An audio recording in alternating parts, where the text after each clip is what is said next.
በሷ አለሳካ ያላት በቤት ሰራተኛዋ መልክ የእንጀራ ልጇን ህይወቷን ለማጥፋት ያሰበችው ሴትዮ የቤት ሰራተኛዋን ውሰጂላት፣ በቃ ከመንገዴ ላይ እንድታጸጂልኝ የምፈልጋት አንድ ድመት አለች ብላ በምግብ መልክ ሰጣታለች።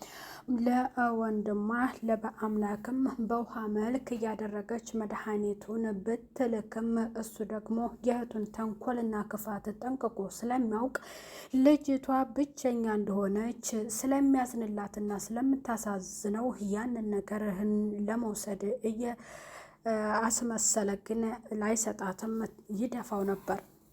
ታዲያ የሄደችውን የቤት ሰራተኛ በፍጥነት ታፈሱ፣ ወደ ቤት እንድትመጭልኝ እፈልጋለሁ፣ ታስፈልጊኛለሽ ብላት እሷም መታለይ።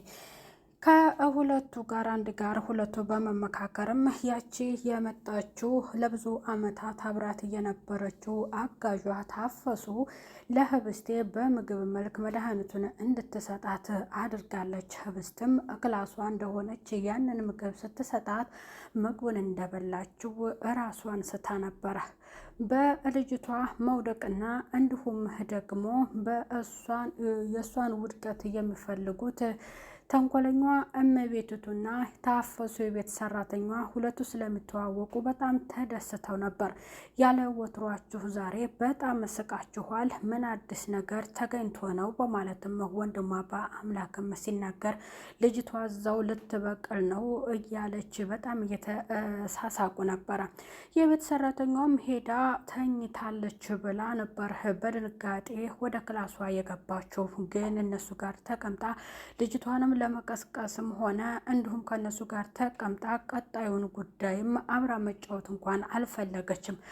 ታዲያ ተንኮለኛዋ ያቺ እንጀራ እናት ስለተሰጠላት ይችል ተሽመድምዳ ልትቀመጥልኝ ነው፣ ያንን ረጣ ገንዘብ በእጅ ገብቶ መቼ ነው የምቆጥረው ያለው አለምም ሚስቱ ጉዳዩን ቶሎ እንዳትጨርስበትና ልጅቷ በቀስ በቀስ እንደሆነ መጎዳት ያለባት ገንዘቡ በእጁ እስከሚገባና ንብረቱ በራሱ እስከሚሆንለት ሚስቱ አንድም ነገር እንድታበላሽ አልፈለገም።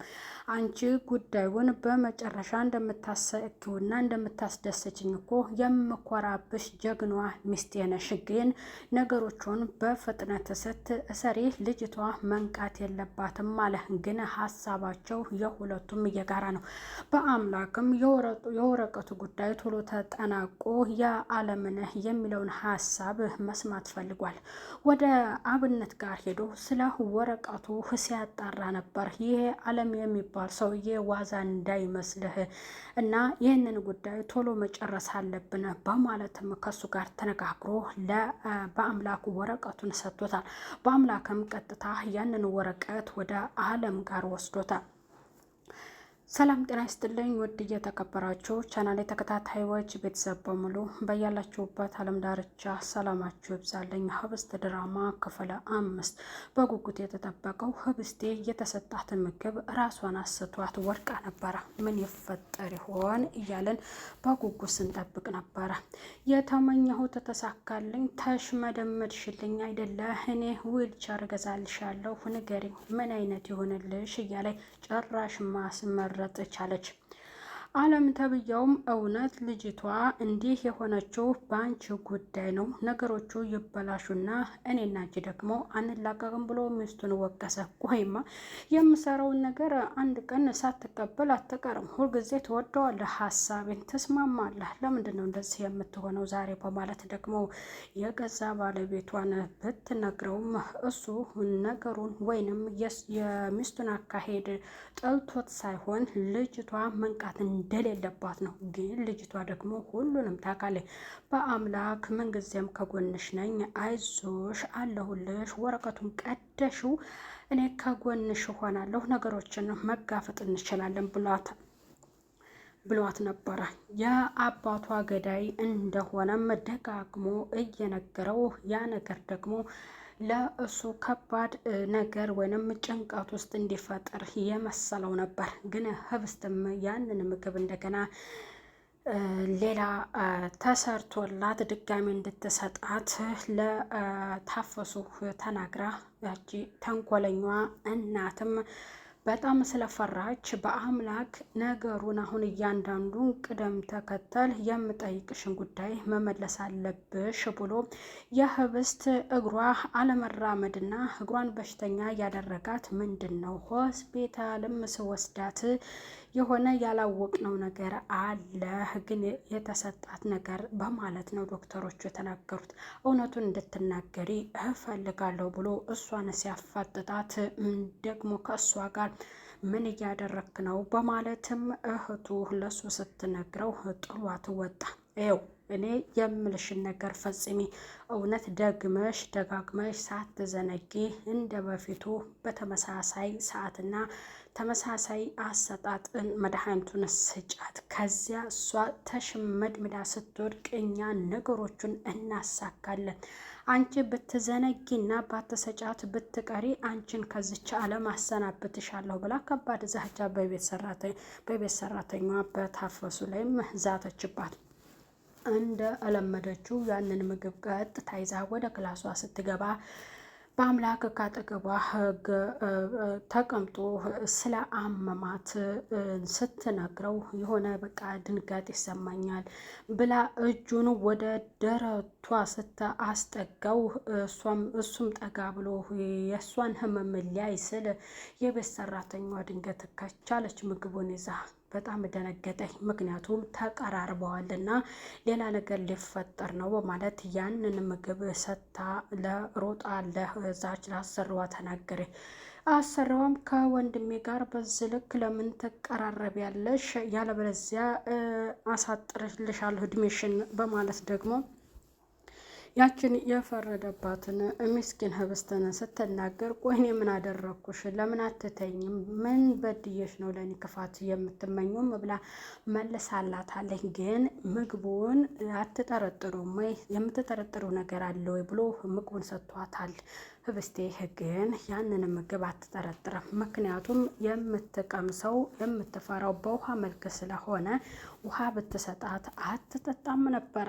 ብትበዩ ይሻልሻል አለቻት። የተደገሰላትን ድግስ ስላወቀችም ያቺ ተንኮለኛ የሆነች ደግሞ ሶስተኛዋ ፈላጊዋ በመጥፎ የቤት ሰራተኛዋ ሆናለች። አለም በጣም ተደስቷል። ምክንያቱም ያንን ረብጣ ገንዘብ በእጅ አስገብቼ ይታየኛል ስቆጥረው እያለ እያለመ ነው። ባልና ሚስቶች እየተመካከሩ ያ በአምላክም ወረቀቱ ላይ እንድትፈርምለት ለሱ ከነገረው ጉዳይ እኔ ነኝ እንደዚህ ያደረግኩት፣ እናንተ ነገሮችን ቀስ በቀስ እያራመዳችሁ ጉዳዩን ቶሎ ልትጨርሱ ስላልቻላችሁ እኔ ደግሞ ሰፋ አድርጌ በአጭር ጊዜ ጉዳያችንን መፈጸም ስላለብኝ እኔ ነኝ እንደዚህ እንድትሽመደመድ ያደረኳት በማለትም በአምላክ አለበት እና በባሏ ፊት ስትናገር አንቺ እኮ ጀግና ነሽ፣ የኔ ሚስት ጀግና ነሽ።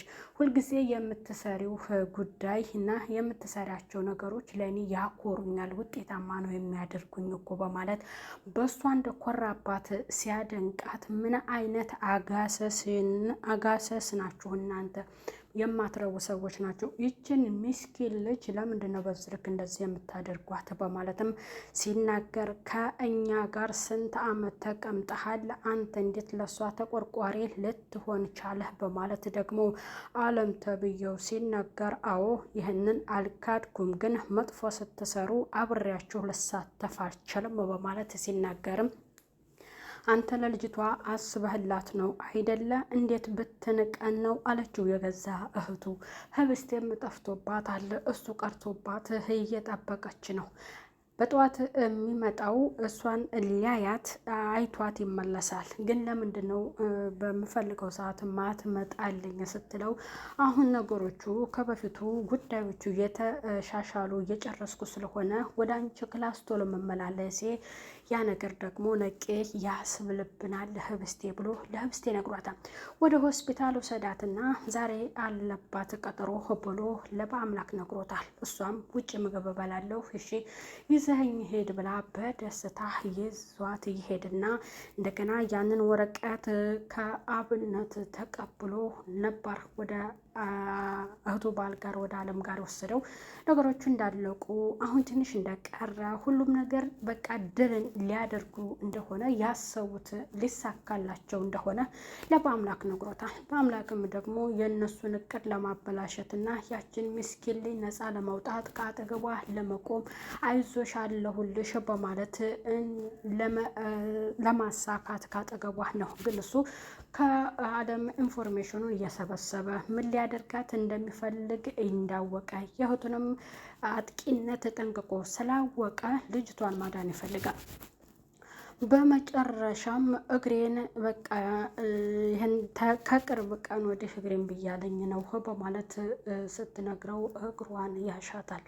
እሺ አሁን ልብስሽን ቀይሪና ወደ ሆስፒታል እንሄድ በማለት ሲነግራት እሺ ውጣልኝና ልብስ ልቀይር አንተን እዚህ ሆነህ ነው ወይ ታዲያ የምቀይረው በማለት እሱ እንዲወጣ አድርጋ ልብሶቿን ቀያይራ ከሆስፒታል መጥተው ተመልሰዋልና ቀጥታ አሁንም ወደ አለምና ወደ እህቱ ጋር ሲሄድ ጉዳዩን እሷ እንዳደረገችው እና ሆስፒታል ከመመላለስም ባሻገር እንደምትቀመጥ በቃ አሽመደምዳታለሁ፣ እንድትሞት አልፈልግም፣ እንድትሰቃይ ነው የምፈልገው ያለችና እሷ እንዳደረገችው በባሏ ፊት ስትናገር ባልም የእሷን ሀሳብ እንደደገፈና እንደኮራባት ሲያውቅ በጣም አስጠንቅቆ በጣም ከእናንተ ጋር እኔ አብሬ መስራቴ ለእኔ ውርደት ነው። እናንተ የማትረቡት ተንኮለኛ፣ በጣም ባለጌ፣ መጥፎ አጋሰስ ሰዎች ናችሁ በማለት እህቱንና የእህቱን ባል በጣም ሲናገር አንተ የእሷን አባት እንደገደልከው ላስታውስህ፣ የእሷ ተቆርቋሪ ዛሬ ለምን ሆንክ በማለት ሲናገር ህብስቴም ደግሞ በአምላክ ቀረብኝ በማለት ከአልጋዋ ላይ ተነስታ እሱን ፍለጋ ስትሄድ እየተጨቃጨቁ ትሰማለች፣ ትቆማለች። ነገሮችን ሁሉ እያዳመጠች አው እኔ ነኝ የገደልኩት ምን ትሆን ግን ደግሞ ይህንን ነገር እኔ እንድፈራህ በሁልጊዜ በሆነ ነገር በተፈጠረ ሰዓት እያነሳህ እኔን ለማሸማቀቅ አትሞክር ብሎ በድምፅ ጠረጴዛውን አጭሆት ሲወጣ ህብስቴ ጋር ግጥምጥም ይላሉ። ህብስቴም አቅፎ ወደ ክላሷ ይዟት ሲገባ ይጠናቀቃል ማለት ነው። አሁን የበአምላክ ከህብስቴ ጎን መቆሙ ጠንቅቀው አውቀዋል። ምክንያቱም የሁለቱ ማስመሰልና የውሸት አለናት እያሉ ልጅቷን በሲስተም ሊጎዷት እንደሆነ ጠንቅቆ ስላወቀ በአምላክ የአባቷንም ባይሆንም ሰው እንደገደለ ተናግሯል። ያም ደግሞ የገደለበትንም መልክ ለሷ በክፍል 4 ተናግሯል ማለት ነው። በዛም ደግሞ አምነዋለች። ስለዚህ እኔ ያለሁልሽ ብሏታል። ግን ደግሞ አባትየው ይህንን ነገር ሲሰማ የአለም አባት አለመሆን የሴትዮዋ እሷ መመረዟን ጠንቅቃ ታውቃለች። ምክንያቱም ታስፈራራታለች። ያንን ደግሞ ማስፈራራቷን በአምላክ አትናገርም ዝም ነው ያለችው። ግን እሱ ጠንቅቆ ስላወቀ ይህንን ጉዳይ የምታደርገው እህቴ ናት ብሎ ለአብነት ነግሮታል ማለት ነው። በጣም ያሳዝናል። ቢያንስ ድራማው በደንብ ያስተምራል ማለት ነው። ቤተሰብ በህብስት ድራማ በክፍል 5 በዚህ ይጠናቀቃል። ቀጣይ በሌላ ቪዲዮ እስከምንገናኝ በያላችሁበት ሰላም ቆዩ። ባይ ባይ።